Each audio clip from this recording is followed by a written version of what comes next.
I'm Rhyanna Dixon. I attend Manchester High School. All right, Rhyanna, definitely 28 goals, only 2 persons score more goals than you so far this season. What do you think about your season? It was a really beautiful season, a really challenging season.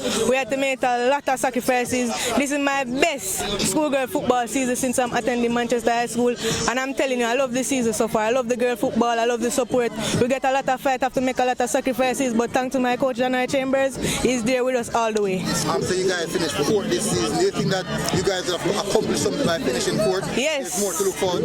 Yes, we have accomplished a lot because this is the first time leaving the group, and leaving the group for the first time and reaching to the semi-finals is a really good look. Certainly, and as I said, the coach played a big role in that. What's the relationship with you and the coach, or the team and the coach, and also with you and the rest of the team? It's a good relationship. We're like family. We share every single thing.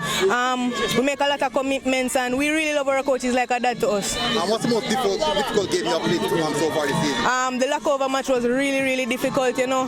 Scoring the last minute equalizer, it was a really good feeling, you know. But that was the most difficult match of the season so far. Right, so looking forward to see more of you in the next season. Of course, most definitely. All right, and well done again, and congratulations coming this far, and hope to see you again here. Thank you.